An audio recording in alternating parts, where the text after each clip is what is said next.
Hello future nursing officer, welcome back to my YouTube channel. Glad to see you in my videos again.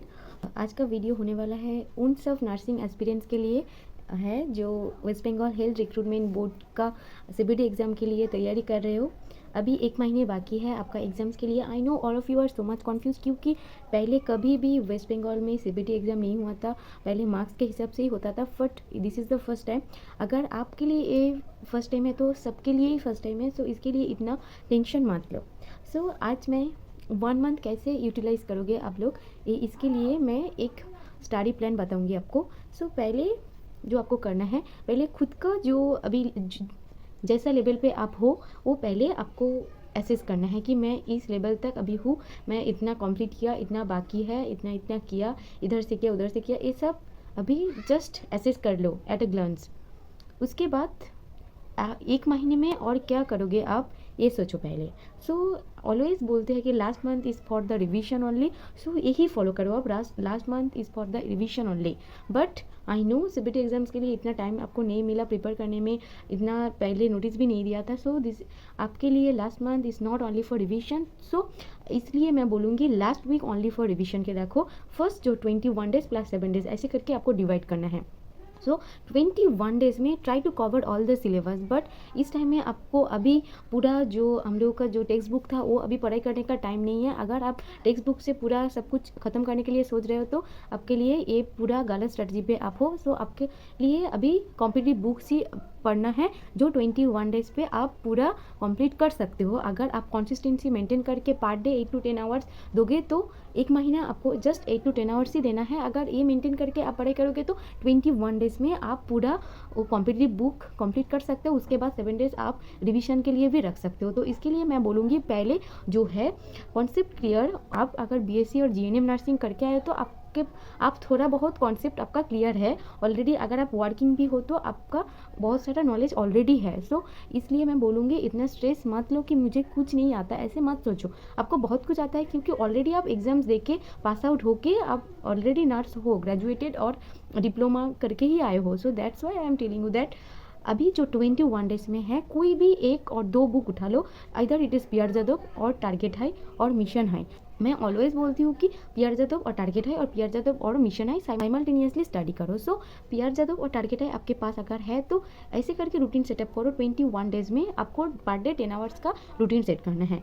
So fast रखो, आपको first रखना है जो 5 hours for theory रखो, क्योंकि आपको अभी आप ये जो 21 डेज पे आप न्यू कुछ ट्राई कर सकते हो। बट लास्ट 7 डेज में don't try any new thing.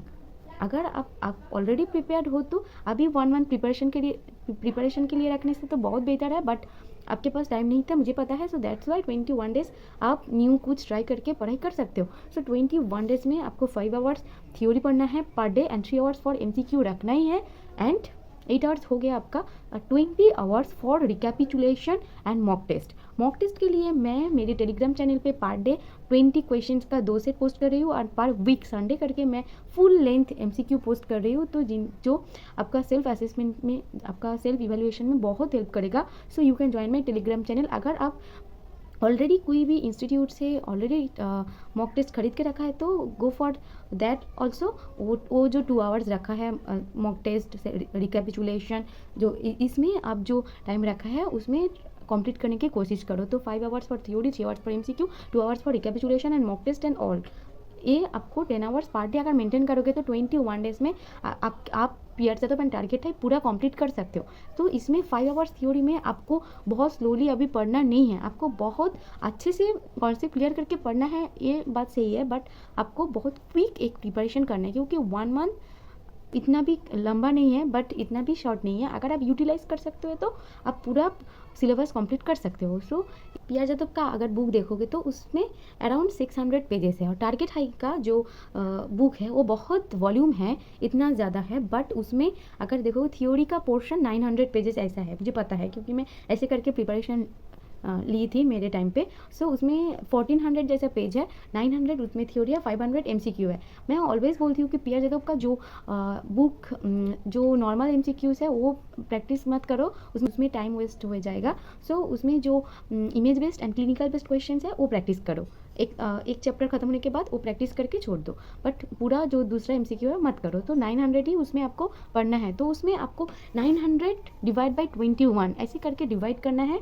So around per day आपको 450 to 460 पेजेस पढ़ना है टारगेट हाई से, एंड आपको पर डे 30 जैसा पेज पढ़ना है PR जादव से। सो पर डे आपको 45 + 30 ऐसे 75 जैसा आपको पर डे पढ़ना है, जो 5 आवर्स का थ्योरी का रूटीन है। सो अगर 5 आवर्स 75 मतलब पर आवर आपको 15 पेजेस पढ़ना है। सो ऐसे करके अगर डिवाइड करोगे तो इतना ज़्यादा नहीं लगता है सिलेबस कंप्लीट होने में, क्योंकि आपको पर आवर 15 पेजेस कंप्लीट करना है।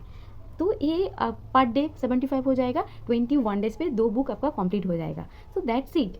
वो तो थ्योरी हो गया। MCQ आपका जो PR जादव का है वो 600-700 जैसा पेज है, तो 3 आवर्स में बहुत ज़्यादा जितना हो सके 3 आवर्स में कंप्लीट करने का कोशिश करो।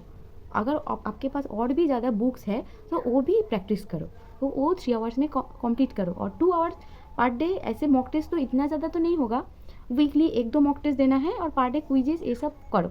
बट और जो टाइम 2 आवर्स से बचेगा उसमें जो आपका कन्फ्यूज पोर्शन है, जिसमें आप वीक हो, जिस पोर्शन में आपको या जो पोर्शन आपको याद नहीं रहता, जो टफ पोर्शन है उसमें और ज़्यादा फोकस करके वो टाइम में वो वाला स्टडी करो। सो वो पूरा कॉम्पैक्ट एक स्टडी रूटीन हो जाएगा आपका 21 डेज। आफ्टर 21 डेज अगर आप पूरा जीरो में हो फिर भी आपका कंप्लीट हो जाएगा। लास्ट वीक में आपको पूरा क्विक रिवीजन करना है, वही रिवीजन करना है। लास्ट वीक में कुछ नया मत ट्राई करो। अभी आप पूरा तो सिलेबस फर्स्ट से कर रहे हो, मतलब पूरा नया ही ट्राई कर रहे हो, बट लास्ट वीक में पूरा जो ऑलरेडी किया वही ट्राई करो, वही सेम रूटीन फॉलो। उसमें आप लास्ट वीक में 5 आवर्स थ्योरी ऐसे मत करो, लास्ट वीक में थोड़ा ज़्यादा पढ़ाई करो, 10 आवर्स से थोड़ा 14 आवर्स करो, क्योंकि लास्ट वीक में ऑलरेडी हो। सो उसमें थ्योरी के लिए एटलीस्ट 7 to 8 आवर्स रखो most, and rest of the time आप MCQ एंड जो रिकैपिचुलेशन पार्ट होगा उसके लिए रखो। अभी मैं बोलूँगी ये जो 1 में सेल्फ नोट्स बनाने का गलती मत करो, क्योंकि उसमें टाइम वेस्ट हो जाएगा। यूट्यूब से क्लासेज इतना मत देखो, अगर कुछ पोर्शन में प्रॉब्लम हो रहा है तो उसके लिए जस्ट क्लासेस देख के कॉन्सेप्ट क्लियर करो, बट पूरा दिन क्लासेस मत देखो, उसमें भी टाइम वेस्ट हो जाएगा। यूट्यूब में जो लाइव क्लासेस में जो MCQ प्रैक्टिस करते हैं उसमें भी आपका टाइम वेस्ट हो जाएगा, क्योंकि 1 आवर में 10 to 11 MCQ सॉल्व करते हैं, जो लाइव क्लासेस में MCQ सॉल्व होता है, तो उसमें भी आपका टाइम वेस्ट हो जाएगा। आप अभी सेल्फ स्टडी करो, उसमें देखो बहुत अच्छा रिजल्ट आएगा। जितना हो सके सेल्फ स्टडी आप खुद को टाइम दो एंड सेल्फ स्टडी में टाइम दो, और उसके साथ साथ अगर प्रॉब्लम होगा तो यूट्यूब चैनल से थोड़ा कॉन्सेप्ट क्लियर कर सकते हो, दैट्स इट। बट ज़्यादा टाइम वेस्ट मत करो। सो इस टाइम में आपको थ्योरी, MCQ, मॉक टेस्ट हर एक चीज़ में ध्यान देना है। उसके साथ साथ आपको फिजिकल हेल्थ, मेंटल हेल्थ सब कुछ सही रखना है, अच्छे से खाना पीना खाना है। सो ये करके अगर एक कॉम्पैक्ट रूटीन 1 मंथ फॉलो करोगे, फर्स्ट 21 डेज 10 आवर्स एंड उसके बाद 14 hours for last 7 days, that's enough for your preparation. और कुछ नहीं लगेगा, ये जस्ट ट्राई करके देखो। और अगर 1 महीने आप दोगे तो आप पूरा ज़िंदगी आपके पास एक सरकारी नौकरी होगा। सो ये बहुत सही बात है। अभी हर एक exam, not only the central, अभी स्टेट में भी आप लोग देख सकते हो कि CBT लेके आ गया है वेस्ट बंगाल में। So, दूसरा स्टेट में तो होता ही था, तो अभी वेस्ट बंगाल में होगा। मतलब आपको अभी आपका नॉलेज ऐसे ही एनहेंस करते ही आगे बढ़ना है, क्योंकि अभी बहुत सारे सीट्स स्टूडेंट्स के लिए है, बट रिक्रूटमेंट में इतने ज़्यादा सीट्स नहीं है। So all the best my future nursing officers. I know आप लोग ये 1 महीने कर लोगे। आप इतना साल बहुत कुछ किया, तो 1 महीने कुछ नहीं होता है। So I know you will do and you can do it. So bye bye, मिलते हैं अगले वीडियो पे।